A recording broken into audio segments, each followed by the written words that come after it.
todo mundo aqui já está sabendo que os impactos das alterações climáticas na água deverão intensificar nos próximos anos.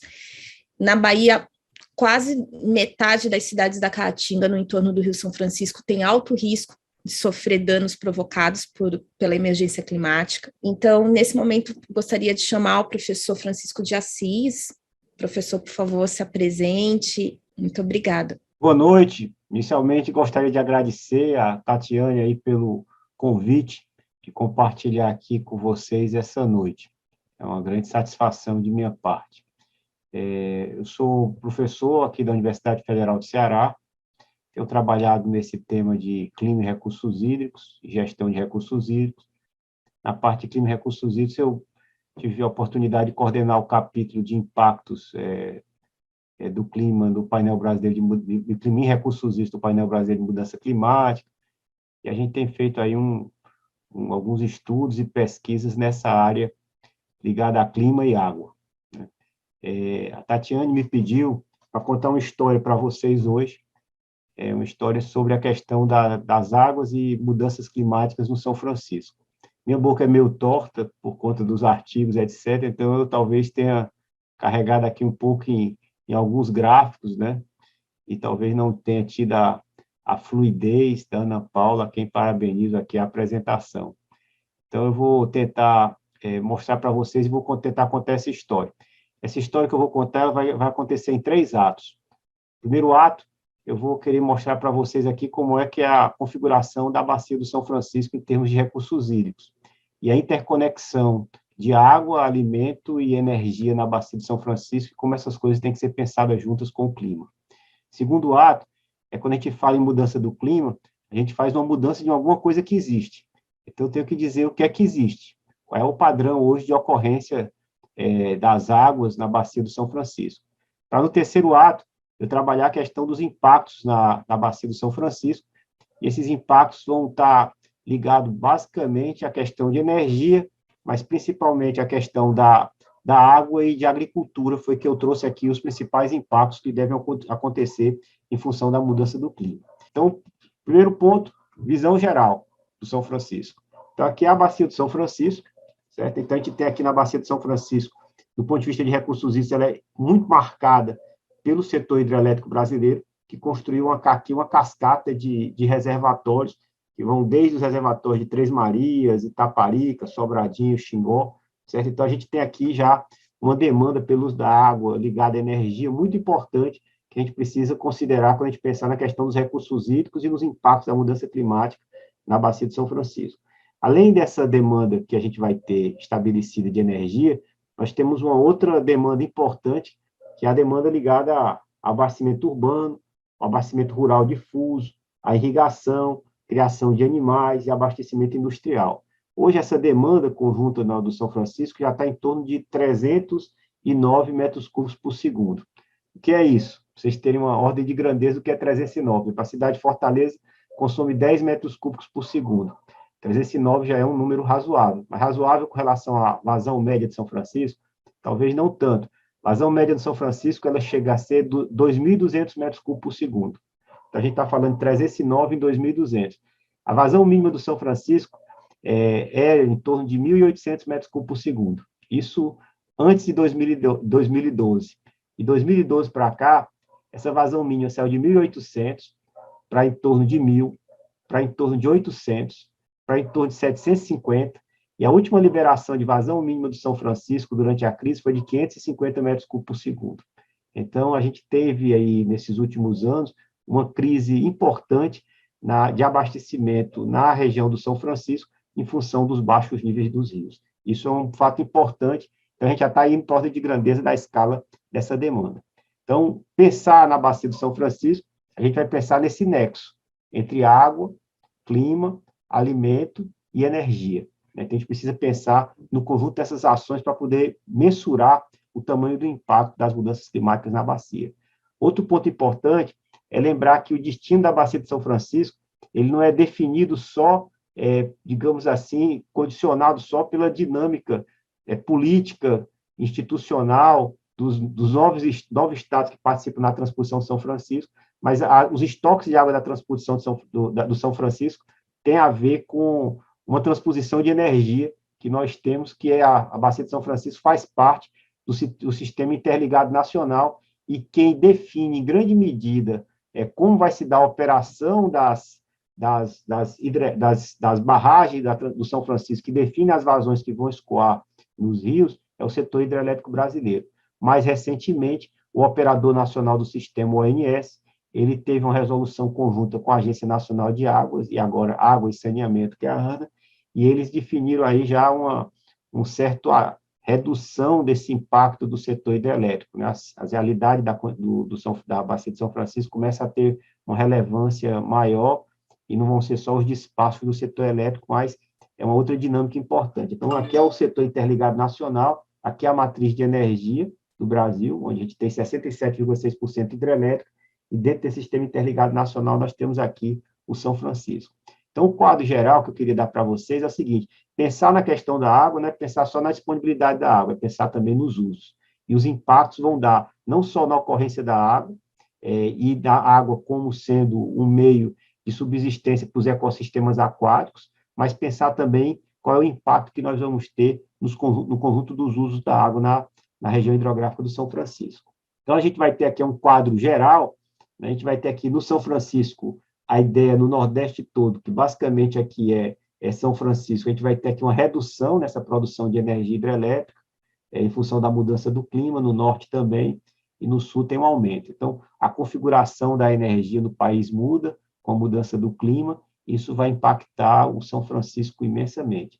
Aqui é só para a gente poder ter, na primeira visão geral, porque foi falado anteriormente do IPCC e do último relatório do IPCC, e esse relatório é elaborado em função de vários modelos matemáticos, né, que simulam o clima da Terra. Então, esses modelos matemáticos, por exemplo, se você pegar aqui Sobradinho, a gente vai ter aqui, a maioria desses modelos aqui de mudança climática estão sinalizando que nós vamos ter redução nas vazões de Sobradinho. Estão vendo aqui, ó, entre 2010 e 2039, pode chegar a 20%, 30% de redução nas vazões. Entre 2040 e 2050, pode chegar aqui a ter uma redução muito significativa nas vazões aqui de Sobradinho. Vocês estão vendo que tem modelo, às vezes, que diz que a redução é menor, outros dizem que a redução é maior, né? Alguns modelos até podem sinalizar que há algum certo aumento nas vazões. Isso aí, cabe dizer para vocês, é o seguinte, é que o futuro, com relação à questão das mudanças climáticas, é um futuro que é incerto.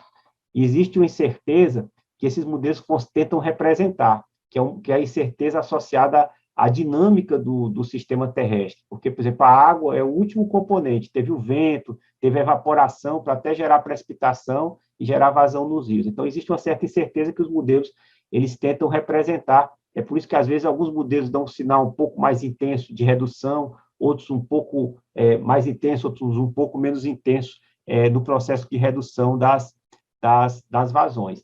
Mas o principal ponto que eu quero levantar aqui é o seguinte, é que o futuro ele está sob disputa. A maior incerteza que nós temos com relação a qual vai ser o tamanho da mudança do clima, não é que ela não vai acontecer, ela está acontecendo já, mas o tamanho do impacto é que esse futuro ele está sob disputa e depende das escolhas que as sociedades humanas irão fazer, né? E dependendo da conjuntura política, a conjuntura política que nós temos hoje no Brasil é uma conjuntura mais favorável à ampliação da mudança do clima por conta da falta de cuidados que a gente vai ter aí com a questão do desmatamento e com relação a essa questão dos outros impactos.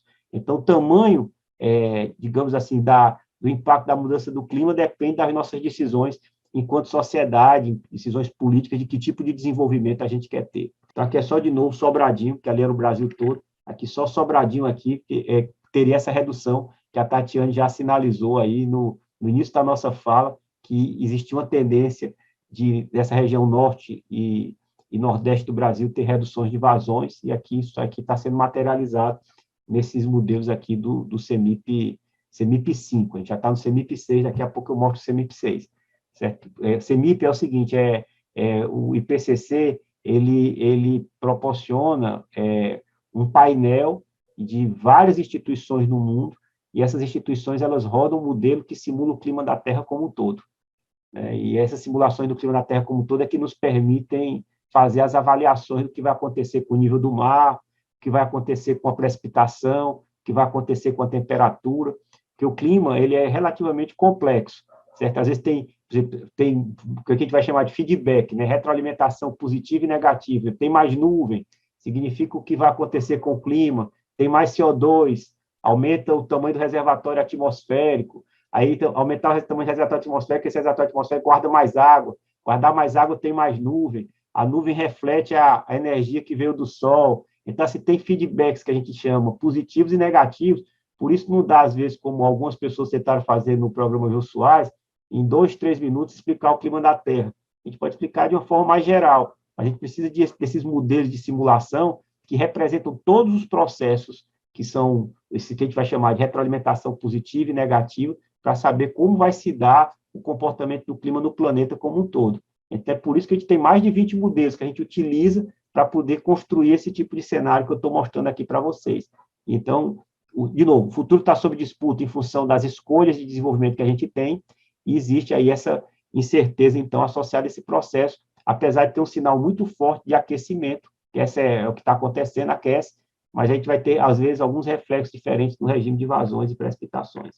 Então, como é que é o padrão do clima hoje? Então, o clima hoje, ele não é, e essa é uma das dificuldades, a gente já tem uma dificuldade, às vezes, de adaptar ao clima atual. Com a mudança do clima, essa dificuldade amplia-se, tá certo? Porque o clima atual, ele não é assim, ele não é fixo. A gente não tem todo ano o mesmo salário de precipitação e a mesma conta pagada da evaporação, tá certo? Que aí a gente teria aí quanto é que foi o saldo, que são as vazões dos rios. Não é assim que acontece. Existe um nível de volatilidade, de variação muito grande. Então, às vezes a gente tem anos úmidos e anos secos, e às vezes a gente tem vários anos seguidos úmidos e vários anos seguidos secos. Então, a gente chama isso de variabilidade climática. A variabilidade climática é esse padrão de anos úmidos, anos secos, né? Anos úmidos, anos secos, e às vezes acontece décadas úmidas e décadas secas, certo? Então, há uma diferença de gerenciar e de se adaptar a esses padrões de variação diferente do clima.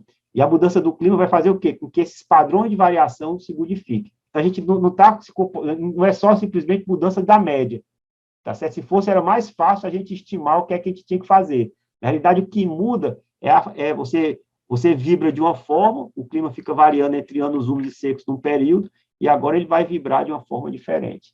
Isso é que é mais complicado, às vezes, a gente poder aprender esses padrões e como esses padrões vão mudar para a gente poder definir uma estratégia mais robusta de adaptação, né?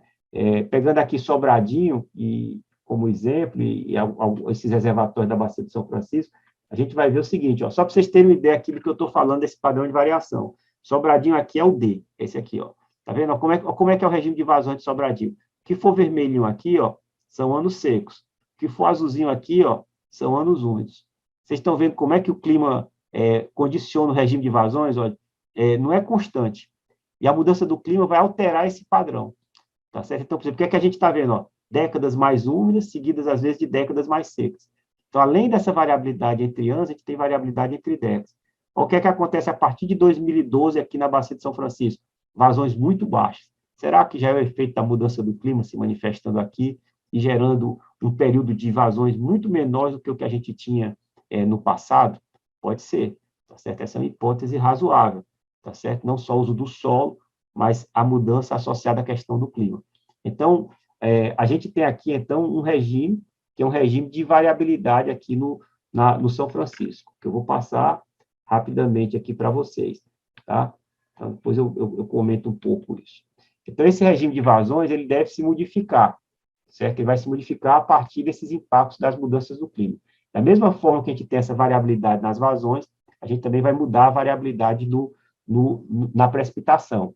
É por isso que muitos de vocês já devem ter ouvido que a gente vai ter, com a mudança do clima, maior quantidade, às vezes, de chuva intensa, porque quando acontece a chuva, esse reservatório atmosférico ficou maior, para ele encher demora mais, coloca mais água. Então, vai ter mais chuva intensa, associado, por exemplo, no caso aqui do Nordeste, e a partir da Bahia, do norte da Bahia até o do norte e do Nordeste, às vezes vazões mais baixas, do ponto de vista do total anual, associado, às vezes, a eventos de cheias mais severas nas cidades, em função de você ter chuva mais intensa. Parece até um contrassenso. chuva mais intensa durante algumas horas e até um dia, e na média do ano, vazões, precipitações menores. Então, os extremos de secas e cheias tendem a se acentuar nessa questão do clima. Então, aquele padrão ali de variabilidade, ele tende a aumentar esses eventos que a gente chama de eventos extremos,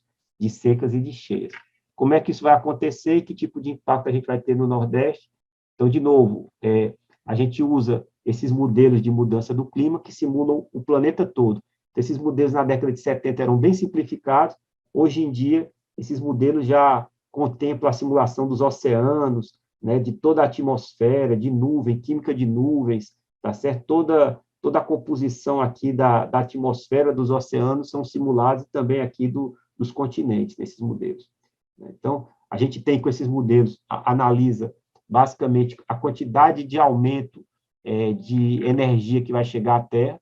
Então, a gente batiza os modelos pela quantidade de aumento de energia. Aqui, por exemplo, um cenário possível é a gente estabelecer um equilíbrio, mais aqui daqui a 300, 400 anos, em torno aqui de 8,5 watts por metro quadrado a mais na superfície da Terra, né? Então, esse aqui é o famoso RCP 8,5. Quando vocês ouvirem falar, tem a ver com isso aqui. É que a quantidade de radiação que vai chegar na Terra em função do efeito estufa vai ser 8,5 watts a mais, né? O RCP 6 watts por metro quadrado a mais. Então, essa é uma quantidade de radiação que chega, que batiza os modelos. Então, o que é que a gente pegou? Pegamos esses modelos de mudança do clima e analisamos e rodamos modelos hidrológicos, transformamos a chuva em vazão nos rios. Quando a gente faz isso, a gente vai olhar aqui, por exemplo, o que vai acontecer aqui no São Francisco, por exemplo, em Sobradinho. Então, cada linha dessa aqui é um modelo diferente, certo? Então, a gente está olhando aqui o conjunto dos modelos. Então, a maioria dos modelos está sinalizando, por exemplo, aqui, ó, precipitação diminui, tanto no RCP 4,5 quanto naquele RCP 8,5, certo? No RCP 8,5, se a gente continuar aquecendo mais, seca mais ainda. Olha esse cenário aqui. Aqui tem uma redução de 26%, aqui tem uma redução na precipitação de 48%. Então, a gente olhando aqui a precipitação, a maior parte dos modelos sinalizam que a gente vai ter redução na precipitação. Aí, o que é que vai acontecer com a evaporação? Com a água que sai da superfície e vai para a atmosfera? A gente tem aqui um aumento na evapotranspiração, que está associado ao aumento de temperatura. Aumentando a temperatura, vai aumentar a demanda de água que a gente tem nesse reservatório atmosférico, que vai evaporar mais. Então, aqui a gente tem, olha, diminuiu a temperatura aqui nesse cenário, por exemplo, em 26%, e aumentou a evapotranspiração em quanto? 24%. Aí, qual é o resultado disso? O resultado disso é que, na vazão, que a vazão vai ser o quê? Quanto chove, menos quanto evapora. É quanto vai ser a vazão. Se chove menos e evapora mais, olha o tamanho do impacto da vazão. Menos 74% nesse modelo. Deu para ver? Então, a gente vai ter as plantas, por exemplo, na irrigação, vão precisar de mais água, porque aumentou a evapotranspiração das plantas, então a demanda de água para a agricultura aumenta, e também a gente vai ter uma redução na disponibilidade hídrica dos rios. Deu para ver? Esse é o tamanho, é o tipo de impacto que a gente vai ter. Essa temperatura também, a evapotranspiração está associada ao crescimento da temperatura. Então, as cidades se tornam mais quentes. As pessoas vão ter que usar, talvez, mais ar-condicionado e demandar mais energia. Também, às vezes, vão querer tomar mais banho, tá certo? Então, tudo isso vai aumentar o consumo de água, e uma água que, talvez, ela fique indisponível em função desses cenários. Tá claro isso aí? Então, o cenário mais global é esse, de aumento da evapotranspiração, com aumento da demanda de irrigação e uma redução nas vazões dos rios.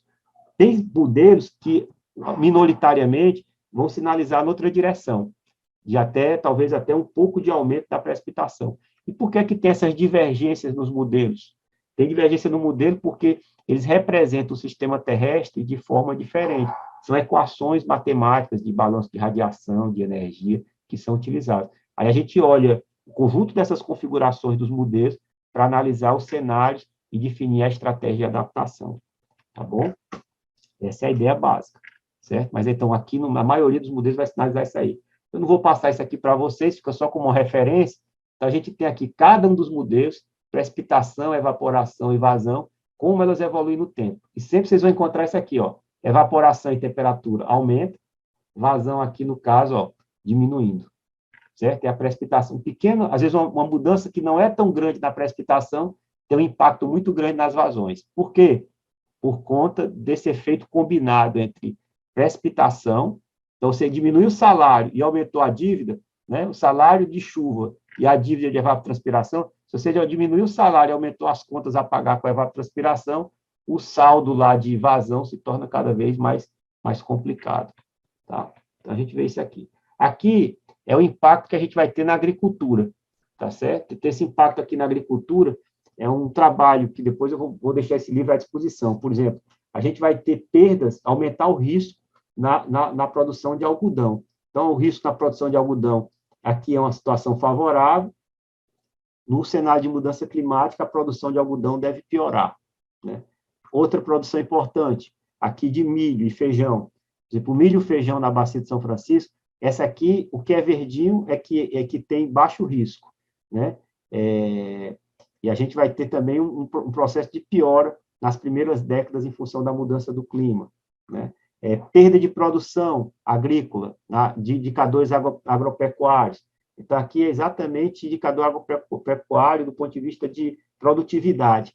Então, aqui, ó, a produtividade aqui verde, é uma produtividade, por exemplo, aqui é para a cultura da soja, está em torno de 3.200 a 4.000 quilogramas por hectare aqui, ó, né? Essa produtividade da soja, ó, vai diminuir, tá certo? E aí você vai estar associado a isso não só aumento de temperatura e mudança na precipitação, mas também como a existência de CO2 na atmosfera.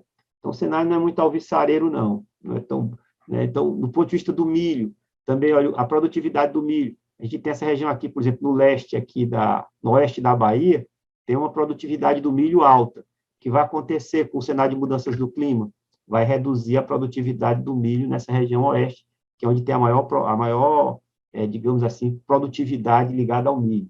A mesma coisa vai acontecer com o feijão. Então, a gente vai ter a ausência de chuva, ela vai impactar tanto, então, vai ter uma tendência de redução nas vazões dos rios, como também vai modificar a produtividade que a gente vai ter na agricultura, não só na agricultura irrigada, mas aqui eu estou falando na agricultura de sequeiro, que a gente tem a agricultura de sequeiro, que é aquela agricultura que depende só da chuva, e tem a agricultura irrigada, que é aquela que a gente depende da chuva, mas depende muito mais da disponibilidade hídrica nos rios. Então, a agricultura irrigada sofre com a redução da disponibilidade hídrica nos rios, e a agricultura de sequeiro vai sofrer por duas vias. A via de você ter uma quantidade de precipitação menor e a via de você ter mais CO2 na atmosfera, que também vai modificar esse nível de produtividade. Então, a gente vai ter também um impacto aqui na produtividade agrícola, né? As emissões no São Francisco não têm diminuído. Então, esse aqui é o padrão de emissão atual que nós temos na Bacia do São Francisco. Na realidade, a gente está tendo ainda um certo, no caso do manejo, um aumento nas emissões, né? E a gente teve aqui uma redução nas emissões entre 2005 e 2017, na fermentação, né, etérica dos animais. Aqui a gente teve aqui também um aumento aqui nas emissões de gases de efeito estufa na parte na agropecuária. Então, o contrassenso é que na própria bacia também, ao invés de a gente estar diminuindo as emissões, a gente ainda continua aumentando as emissões de gases de efeito estufa aqui na bacia como um todo. Então, esse é um quadro mais geral, que eu queria só resumir da seguinte maneira, dizendo que, no caso específico da Bacia de São Francisco, o clima, hoje, ele está submetido a uma disputa, né? Uma disputa política, tá certo? Em termos do qual tipo de desenvolvimento que a humanidade vai escolher. E aqui a gente vai disputar isso em cada país, em cada cidade, tá certo? Então, vai ter uma disputa de que destino a gente vai querer ter. E talvez a maior incerteza que a gente vai ter do clima é a incerteza de qual é a sociedade que a gente vai querer nos próximos anos, em função da dinâmica política que nós estamos tendo aqui no planeta como um todo. Então, o clima está sob disputa, certo? Esse é o primeiro ponto. E esse é uma grande incerteza que a gente tem para poder configurar, digamos assim, de forma mais assertiva, qual vai ser o cenário. Segundo ponto importante que a gente vai ter que ter é o seguinte: mesmo ele estando sob disputa, hoje já tem algumas tendências que a gente já identifica. Uma delas é que vai ter um aquecimento de pelo menos 2 graus. Esse aquecimento ele não vai gerar o mesmo tipo de impacto no planeta como um todo. Tem lugares, por exemplo, como no sul do país, que pode ter até uma quantidade maior de vazão e de precipitação. No caso específico do Nordeste do Brasil, Norte e Nordeste do Brasil, a gente vai ter uma redução na precipitação. Em todos os lugares, praticamente, a gente vai ter aumento de temperatura, alguns mais intensos, outros menos intensos. Esse aumento de temperatura vai estar associado, no nosso caso aqui do Nordeste, em vários outros lugares, a um aumento da evapotranspiração, que é a demanda de água das plantas, tá certo? Então, isso vai aumentar. No nosso caso, a gente vai ter uma configuração um pouco mais dolorosa, que vai ser diminuição da precipitação com aumento dessa evapotranspiração, com a tendência, na maior parte dos cenários, de esse cenário significar a gente ter menores vazões dos rios. Isso vai impactar a disponibilidade hídrica para as cidades, a disponibilidade hídrica para o setor hidroelétrico na produção de energia, e o São Francisco é importante porque novos reservatórios que estão sendo construídos no país são a fio d'água, não são mais reservatórios com grande capacidade de estoque, como é o caso de Sobradinho. Então, isso pode gerar um certo estresse também para Sobradinho ligado à questão da energia. E a gente, além do impacto na agricultura irrigada, que vai ter aumento de demanda com um certo cenário aí de redução das vazões, a gente vai ter um impacto também na agricultura de sequeiro, certo? Na agricultura de sequeiro, principalmente com redução na produtividade, que a gente vai poder observar. Essa história que eu estou contando para vocês é contada pelo menos nesses 3 livros aqui da nossa rede de pesquisa. Esse primeiro aqui, Gestão Adaptativa e Risco Climático, vocês podem obter aqui nesse local, e ele vai tentar discutir estratégias de gestão, de adaptação em recursos hídricos, praticamente. Esse livro que saiu recentemente, a gente vai olhar a parte de secas e cheias, e o impacto da mudança do clima em secas e cheias, e esse que está saindo, e a gente deve disponibilizar em breve aí para download, eu posso avisar a Tatiana quando estiver disponível para download, é exatamente o Nexus, Clima, Recursos Hídricos e Agricultura e Energia, na Bacia do São Francisco estendida, que a gente pegou a Bacia do São Francisco e estendeu para a parte do Nordeste setentrional, pegando aqui Ceará, Paraíba e Rio Grande do Norte, para poder entender aí o impacto das mudanças do clima na agricultura, energia e recursos hídricos. Então, isso que eu dei aqui, dei um en passant, na realidade, ele está mais bem descrito nessas publicações que ficam aí disponíveis para vocês. Então, agradeço novamente a oportunidade de estar essa noite aqui com vocês e fico à disposição para conversarmos, caso haja algum questionamento. Tá bom? Obrigado. Muito obrigada, professor. A gente já tem algumas pessoas inscritas, começando com um comentário do Antônio Heleno. Peraí, deixa eu ler aqui para chamar. A cobertura jornalística das vazões do Rio São Francisco é feita hoje pelo Info São Francisco, que utiliza dados, e foi graças ao jornalismo desse portal que hoje temos dados diários das vazões.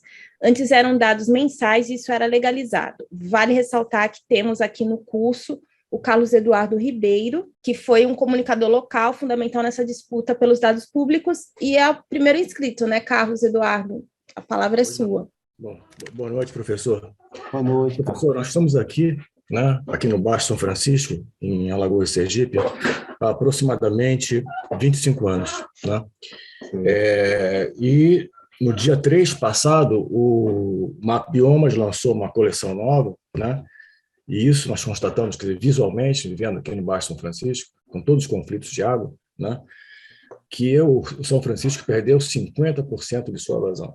De fato, nós estamos aqui, na verdade, há 30 anos, quer dizer, 25 anos diretamente aqui no Baixo, com a nossa organização.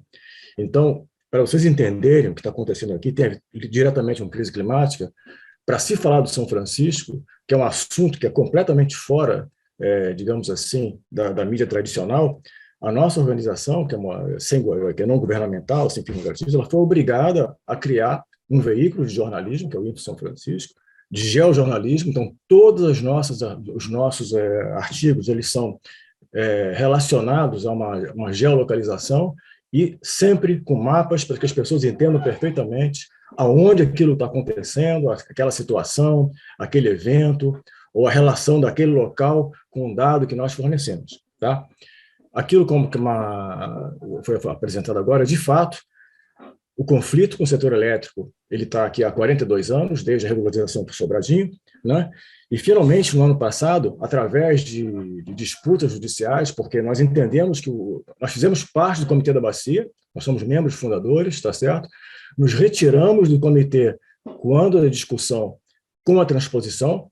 Por isso, o senhor me desculpa, mas essa nomenclatura de bacia estendida, tudo bem, a gente respeita, mas é uma situação onde aqui no Baixo São Francisco nós fomos ferrenhos reativos a essa nomenclatura.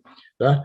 Enfim, porque nesse momento, eu vou lhe dizer, a vazão de Xingó está em 1.443, tá? Enquanto que Sobradinho está com 99,41%.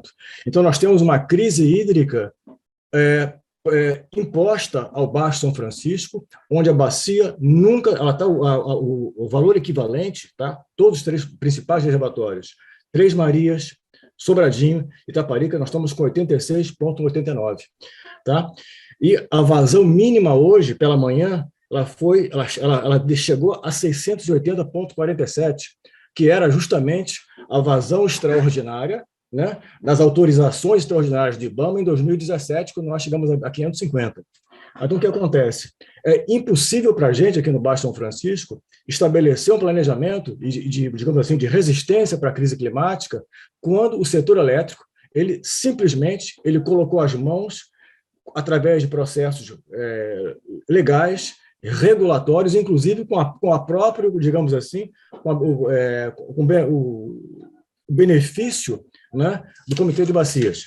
Em 2016, o Comitê de Bacias ele retirou do plano de bacia a vazão mínima de 1.300 metros cúbicos por segundo, que era o fator de segurança que nós tínhamos aqui, inclusive para poder nós termos um clima menos desfavorável, como nesse momento, né?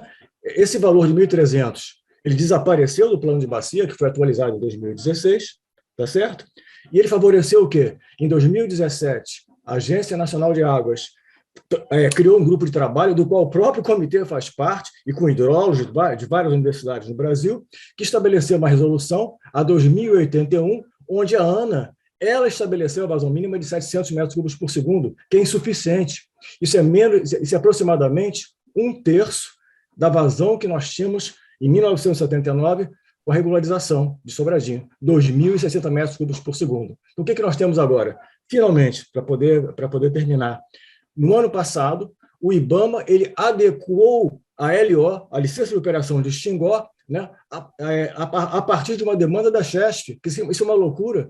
Nós temos uma empresa do setor elétrico que pede que a licença de operação ela seja adequada aos 700 metros cúbicos por segundo. E, de fato, o IBAMA fez isso, né? Sem EIA, sem rima, sem nada. Todo mundo sabe que 700 metros cúbicos de água não é nada para a gente. Tá? Os 26 metros cúbicos por segundo da transposição, eles fazem falta aqui no Baixo São Francisco. Porque, enquanto nós estamos, nesse momento, com uma crise hídrica, ninguém acima de Sobradinho está sem água. E isso agora é eterno. Isso tem 10 anos que nós estamos vivendo isso, desde 2012. Então, a crise hídrica que foi criada, né, com situações, o que aconteceu? Se a revitalização ela nunca ocorreu, e a revitalização ela foi feita em quê? Em cima de produção de água. Então, até 2016, a produção de água que se imaginava, o sonho, digamos assim, de Bela Adormecida, né, para a revitalização, ela seria feita em cima de uma vazão mínima de 1.300. Hoje nós temos 700. Então, na verdade, nós temos uma visão do que seria possível se algum dia acontecer uma revitalização com praticamente 50% a menos de água aqui na Foz de São Francisco. Então, os problemas são todos, tá? O mar avançou, a erosão é brutal, né? Nós temos variações diárias de Xingó de 700 metros cúbicos por segundo, às vezes até 1.000 metros cúbicos por segundo. Xingó não para de respirar, né? Então, esses dados de Xingó, por exemplo, nós tivemos que ir para a Justiça para poder conseguir acesso, né, à telemetria diária. Ela tem uma atualização entre 1 hora, 1h30, 2 horas, tá? Para poder, então, disponibilizar isso para o público, porque as pessoas não têm acesso a isso, não tinham acesso a isso. Enfim, então, professor, fica difícil para a gente, aqui no Baixo São Francisco, a gente estabelecer algum tipo de planejamento para a crise climática, quando nós não temos nenhum domínio é sobre a água. Absolutamente nada. O Baixo São Francisco, ele exporta água, ele exporta energia e ele exporta riqueza. E uma região que está a 100 quilômetros de Aracaju e a 130 de Maceió é uma região extremamente pobre. As pessoas não têm água para beber, né? E com a crise climática aqui na região da Caatinga, nós estamos aqui na reserva Mato da Onça, tá? A nossa sede é lá na Foz. Mas, enfim, nós estamos na reserva Mato da Onça, acima de Pão de Açúcar, a 30 quilômetros de Xingó, né? Com essas mudanças de 10 anos para cá, o acesso à água ele foi inviabilizado. Nós estamos com um problema sério de eutrofização que não para de mudar, porque a água do rio está extremamente aquecida, os peixes estão morrendo de fato também, há uma proliferação de cianobactérias, enfim. E, infelizmente, nós estamos aqui completamente abandonados. Então, como é que a gente pode imaginar, professor, um preparo para a crise climática onde a água ela é negada à população ribeirinha? É isso aí. Essa colocação que a gente queria colocar, está ótima a sua análise sobre aqui, mas para a gente aqui é impossível. Nós não temos como fazer, nós não temos nenhum domínio sobre a gestão do território, né? O ser humano aqui, há uma situação brutal de injustiça socioambiental, né? A ponto de que nós estamos, nesse momento, né, criando um sistema de mapeamento colaborativo para as populações em situação de risco de alagamento, porque lá embaixo, na Igreja Nova, né, nós estamos com a várzea da Boa Seca completamente alagada, porque os diques da Codevasf, que foram feitos na década de 80 como mitigação de Sobradinho, impediram o escoamento natural da água. Então, nós estamos com milhares de pessoas debaixo d'água, né, numa várzea que era para estar fluindo. Enfim. Então, professor, nós queríamos saber como é que a gente vai poder reagir para a crise climática se a água ela é completamente possuída, dominada pelo setor elétrico, né? Com a anuência do IBAMA, da Agência Nacional de Águas, do Comitê de Bacia, dos municípios, claro, que não reagem absolutamente nada, e dos estados Sergipe e Alagoas. Então, a questão do São Francisco é saber como é que o São Francisco vai chegar ao mar. Nesse momento ele não chega, ele praticamente não chega. Para cima está tudo maravilha. E aqui para baixo nós estamos, nesse momento, com 1.400 metros cúbicos por segundo, que é um pico positivo que eles fazem para poder fazer a média. Era essa a nossa manifestação. Vocês desculpem, por favor, pelo prolongamento, mas é uma situação que o Brasil não conhece. Tá? O Rio São Francisco, ele, infelizmente, para finalizar de fato, quando ele vai para a mídia, infelizmente, todos os nossos dados do Rio São Francisco são disponibilizados, todos os mapas podem ser integrados e lamentavelmente, a mídia não utiliza isso. Né? Eles têm que voltar atrás, eles têm que entender a história do São Francisco, das intervenções que começaram a ocorrer há 70 anos atrás, com aqueles planos de Luca Lopes, tá certo? Enfim, era isso que a gente tinha a colocar, é ótimo esse curso, é uma grande oportunidade, né? E a questão do São Francisco, ela merecia um curso à parte, tá? Muito obrigado, desculpa. Primeiro, agradecer ao Carlos Eduardo, eu acho que ele traz várias questões, eu vou destacar pelo menos 3, certo? Primeiro, que aí ficou na fala dele, enfática, né, a relevância dessa questão da água mesmo para o desenvolvimento regional, para as populações, etc. E, então, acho que esse é um tema que merecia um espaço muito especial nas agendas de tomada de decisão, ligada à questão da mudança do clima e ligada também à própria questão mesmo da adaptação ao clima atual. A gente fala, às vezes, na adaptação ao clima futuro, esquece que, às vezes, a gente talvez esteve mal adaptado ao clima atual. A primeira tarefa, talvez, de se bem adaptar ao clima futuro é se adaptar ao clima atual, e ele mostra a relevância da agenda da água nisso. Então, acho que é o primeiro ponto importante que ele sinaliza.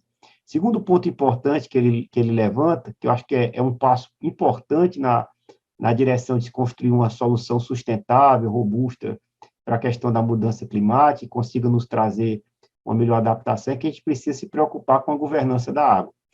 E essa questão da governança da água, ela precisa ser visitada, e aí às vezes a gente fica imaginando a mudança do clima lá na frente, e a gente ter questões mais urgentes para resolver talvez hoje, mas, de fato, se a gente não resolve as questões de mal adaptação hoje, de governança da água hoje, fica difícil resolver o que vem pela frente. O primeiro passo é equacionar o problema atual, tá certo? E aí eu acho que a gente precisa, talvez, avançar na questão da governança da água. Na questão da governança da água, eu acho que hoje a gente tem alguns espaços que nós precisamos explorar melhor, né? O Carlos Eduardo, ele relatou que foi fundador aí do Comitê de Bacias. Eu acho que esses espaços públicos de discussão sobre a questão da água precisam ser mesmo bem ocupados, tanto do ponto de vista de, se for o caso, tensionar o sistema de gestão, apresentar a agenda alternativa ao que está sendo feito, juntar forças no ponto de vista de construir uma visão social, e aí eu acho que a questão da comunicação é chave, construir uma visão da sociedade distinta da que tem. Então, eu acho que esses espaços, que são espaços institucionais, onde a sociedade civil e outros setores podem participar, como é o caso desses parlamentos da água, como é o Comitê de Bacia, acho que é um espaço privilegiado para poder construir essa visão, as visões diferentes, disputarem esse espaço e construir alguma agenda aí. Essa é a segunda observação. O terceiro é concordar com ele que o que existia em boa parte das bacias hidrográficas brasileiras, onde nós tínhamos aproveitamento hidrelétrico, era um controle do setor elétrico. Esse controle do setor elétrico, ele vinha basicamente desde o Código das Águas, né? O Código das Águas foi criado na década de 30, né, no governo do Vargas.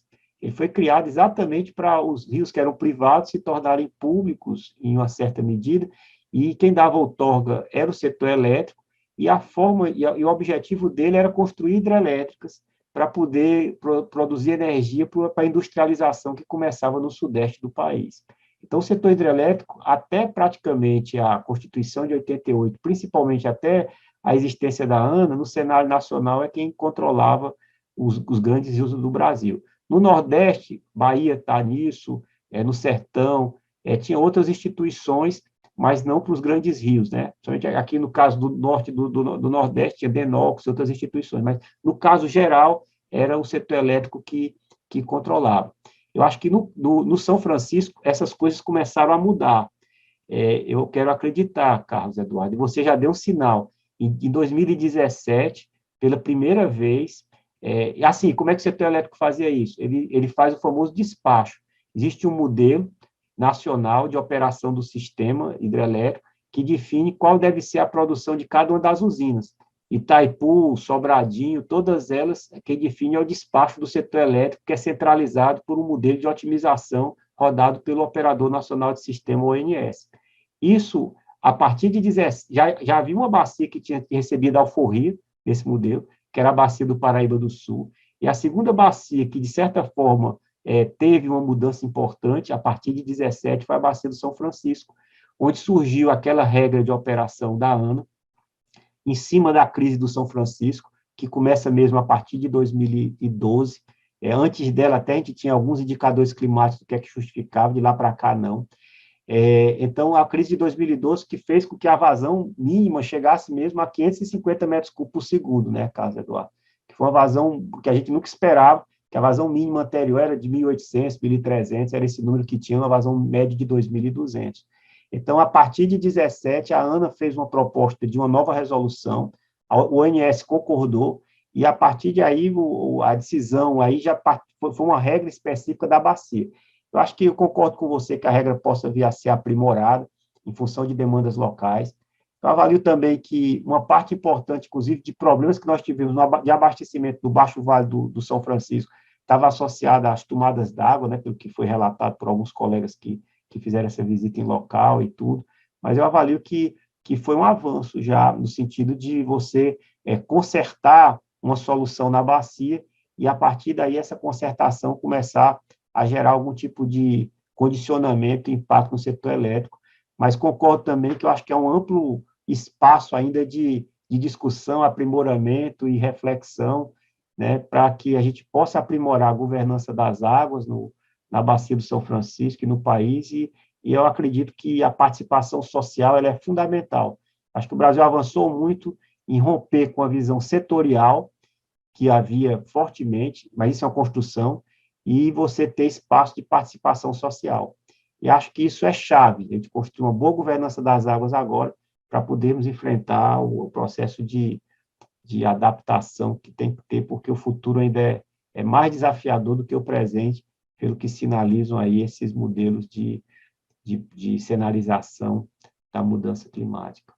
Mas eu acho muito importante sua intervenção. Parabéns aí pelas conquistas e eu acho que é informando e a partir da informação construir uma nova consciência, que é que a gente vai conseguir fazer avançar esse sistema.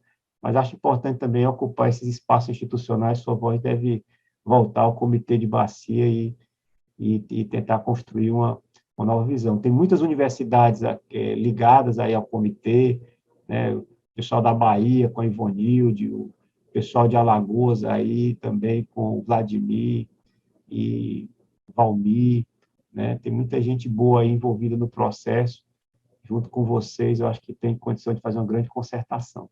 Essa é uma palavra de esperança, apesar de eu estar aqui com tanto problema aqui relatado.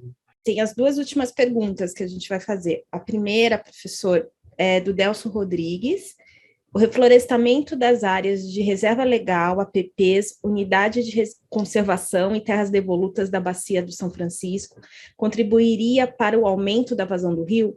Se sim, existe já uma estimativa dessa contribuição? Primeiro ponto que eu acho que é importante é o seguinte: você trabalhar a questão das APPs é importantíssimo. Naquele livro do Nexus, que eu mostrei, o terceiro livro, que é o que eu disse que depois ia disponibilizar, foi feito um inventário de déficits e de problemas em APPs, que foi feito pela Embrapa, lá liderada pelo Eduardo Assad, Embrapa Campinas, e ele levantou toda a bacia do São Francisco, que a gente pegou aí e tem esses mapas. Depois, caso Eduardo, você pode entrar em contato com a gente, quem sabe aí fazer até um link aí com o seu sistema aí para mostrar esse déficit de APP.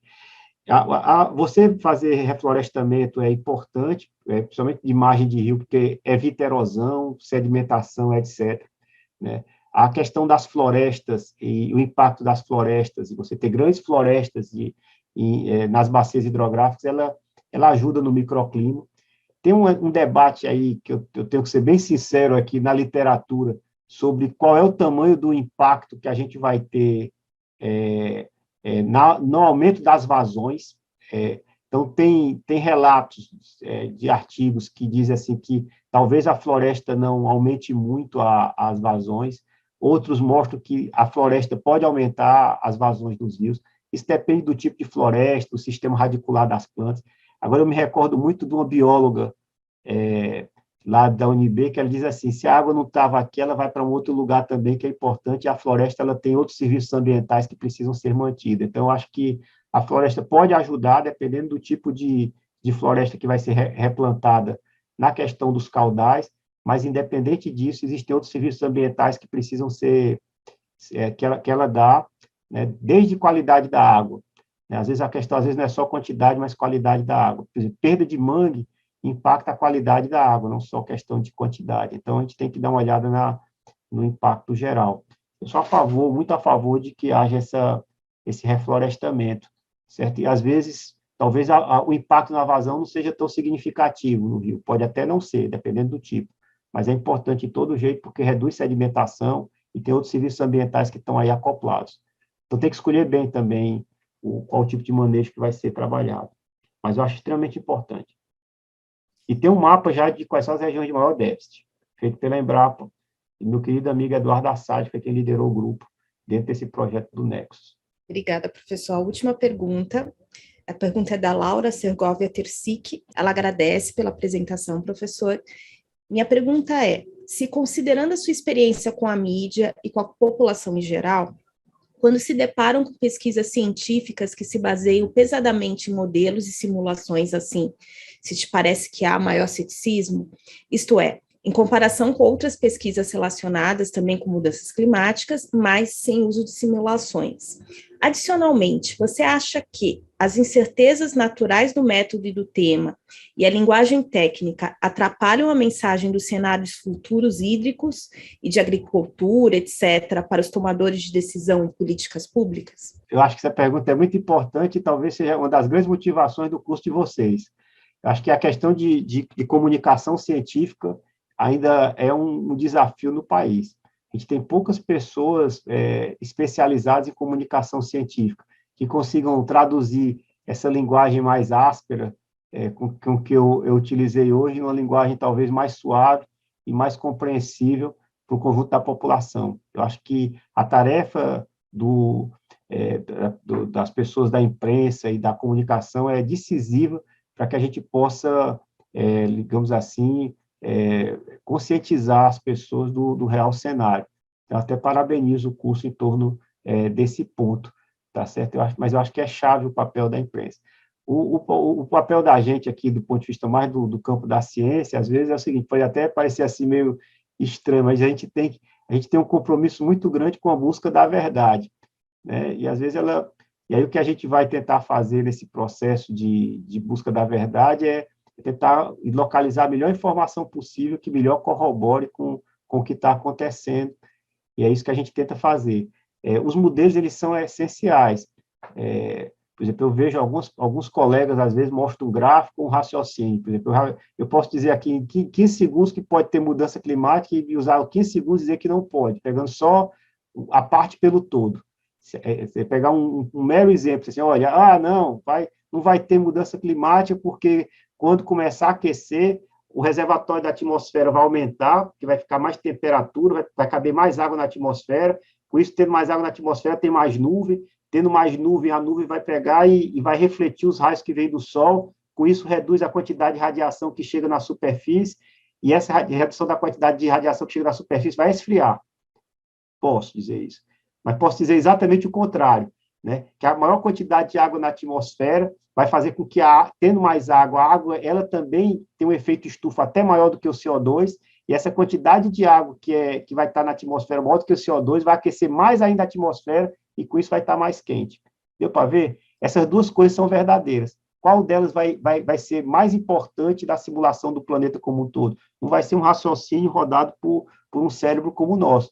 A gente vai ter que montar um modelo que faça os balanços de energia, de massa, de momento, veja como é que se dá o processo de circulação da atmosfera, e entenda a complexidade que a gente tem no nosso sistema e simule. A partir dessa simulação, a gente vai ver qual a importância da nuvem, qual a importância do aumento da quantidade de água na atmosfera nisso aqui. É por isso que é fundamental que a gente utilize esses modelos, sabendo que o modelo é uma aproximação da realidade, sabendo que ele vai ter incerteza, mas as incertezas dele são muito menores do que qualquer raciocínio de 30 minutos, ou 30 segundos, ou de 3 minutos, que aconteceram com alguns negacionistas no programa Jô Soares, por exemplo, e outros programas que tem aí. Que o pessoal que é negacionista, que tenta negar a ciência, vai se apegar em quê? Em raciocínios curtos. Pegar o complexo e tomar como simples. E, a partir dessa simplificação extremamente grosseira da realidade, fazer afirmativas completamente incorretas e até desleais.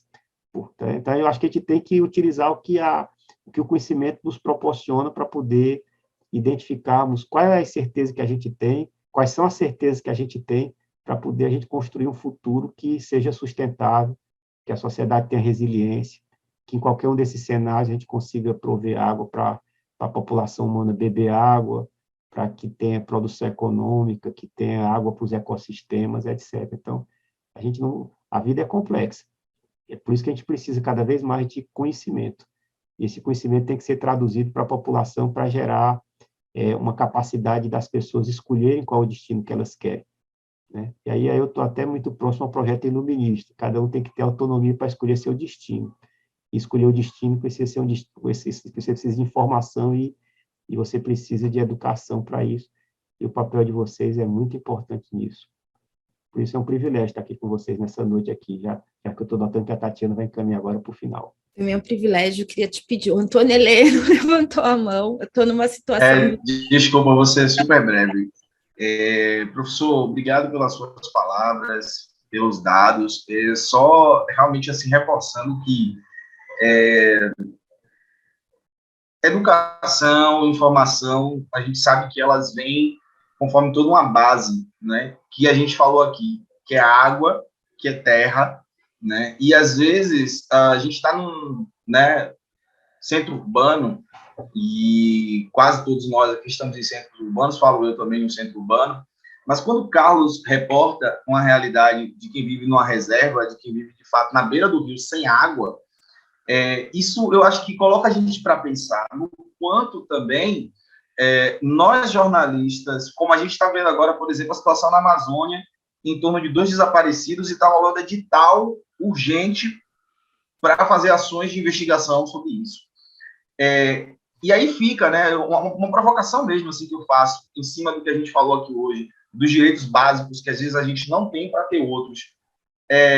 Por que São Francisco não é crime ambiental? Por que não tem uma voltada da mídia para essa situação, como a gente está vendo? Porque, na verdade, professor, o discurso científico talvez ele esteja, de alguma maneira, em algumas áreas ainda, distante desse discurso de quem vive, da vivência. Então, quem está ali no Baixo São Francisco, por exemplo, e está vivendo todo dia aquela situação de não ter água na beira do rio, como o Carlos na rua aí para a gente, tem um conhecimento aí que essas pessoas estão para transmitir, e que, aos poucos, esse conhecimento está sendo extinto, porque essas pessoas estão sendo quase que obrigadas a sair dali, porque elas não têm terra e água. Então, fica realmente a provocação de que nós, jornalistas, façamos redes e tenhamos interesses nesses lugares do Brasil que não tem cobertura da mídia. Porque enquanto a gente cobre o efeito da chuva, a falta de uma programação urbana, de um planejamento urbano, as zonas rurais, que são a maioria dos lugares do Brasil, a maioria dos territórios que a gente tem, estão vulneráveis pela falta de jornalismo que seja feito nesses lugares. Então, se essas pessoas não terem terra nem água, elas não vão ter educação e comunicação para falar com a gente. A gente é que tem que buscar elas. É essa a provocação. Conectar. Com certeza. Na realidade, eu acho que esse ponto que você levanta é o seguinte: a ciência ela pode dar informação para o processo de tomar decisão, mas o processo de tomar decisão é político. E, ao ser político, ele vai incorporar outras dimensões que não são só ciência. Eu não sou como Francis Bacon, que acreditava aqui na Nova Atlântica que fosse dominada por um rei filósofo. Não estou dizendo isso, não. A ciência ela tem que dar subsídio, informação, porque a gente vive numa sociedade complexa, para ajudar no processo de tomada de decisão. Mas o processo de tomada de decisão ele é político. E a política, a grande política, a política em que você incorpora o conjunto dos interesses, o conjunto das visões, e a sociedade também não é homogênea, ela é conflituosa. E cada um vai ter sua visão, tá entendendo? Então, essas visões, esses conflitos, e a busca de tentar algum mecanismo de mediação desses conflitos vai se dar na política. Então, eu não reduzo a política à ciência, tá certo? A ciência, na realidade, ela tem que servir como sendo subsídio para o processo de tomada de decisão, e é um subsídio que eu acho que é extremamente importante, porque nem tudo é relativo, né? Existe alguma coisa que acontece na realidade como um todo. Nem tudo, né? Não está ainda no mundo dos sofistas, né? O Sócrates já detonou isso aí em 600 a.C., tá entendendo? Então, nem tudo é posição de discurso só. Existem elementos da realidade que eu acho que a ciência ajuda a trazer para identificar quais são os trade-offs, quais são as trocas possíveis, e, a partir daí, ajudar a solução. Mas a ciência não traz tudo, não. E sempre aqui, no nosso caso, é porque hoje eu vim com a tarefa, certo? Minha tarefa foi essa. Mas aqui, no nosso caso, por exemplo, eu comecei na Companhia de Gestão de Recursos aqui de Ceará, e era um sociólogo e um engenheiro, eu e alguém da sociologia em campo, porque a própria realidade é complexa, a gente precisa entender essas dimensões todas, entendeu? No processo de tomada de decisão. Então, hoje aqui eu tentei dar um panorama, mas a decisão é política, a construção é política, certo? E o que a gente traz são mais elementos de informação, porque o mundo é complexo e não dá para ser só opinião, né? A gente tem que ter isso aí. E o conhecimento tácito do campo, ele é chave nesse processo como um todo. É quem sabe onde é que está apertando o pé. Mas o campo também ele deixa de enxergar algumas coisas que a ciência consegue, não é nem distante, porque eu não me considero nem distante, porque eu vivo no meio do sertão também, olhando como é que as coisas acontecem, não sou só do mundo do modelo. Mas isso não quer dizer nada, porque o conhecimento não sou eu, e é pessoal, tá entendendo? É alguma coisa mais, é uma construção coletiva. Obrigada. E acho até que tem hoje em dia, só para finalizar, uma linha muito interessante, chamada, sabe o quê? Modelagem colaborativa, que eu tenho trabalhado muito isso.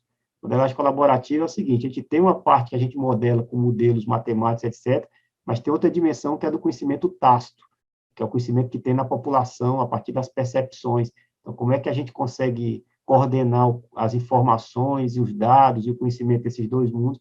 Isso faz parte, inclusive, de uma agenda de pesquisa importante que nós desenvolvemos e vários outros grupos aí. Queria agradecer ao professor Francisco, a todos que estão aqui, e dar um recado para o pessoal que estava assistindo a aula. A gente acabou de compartilhar no WhatsApp, vamos compartilhar por e-mail, mas também está disponível no YouTube do Clima Info, uma outra aula sobre crise hídrica em Nordeste, do biólogo Samuel Barreto, que ele fala como a crise hídrica está impactando o Nordeste, e falando de algumas soluções que, inclusive, como foi citado aqui, passa por políticas públicas na gestão de águas. Bom, uma boa noite a todos. Mais uma vez, professor, muito obrigada. Obrigado, boa noite.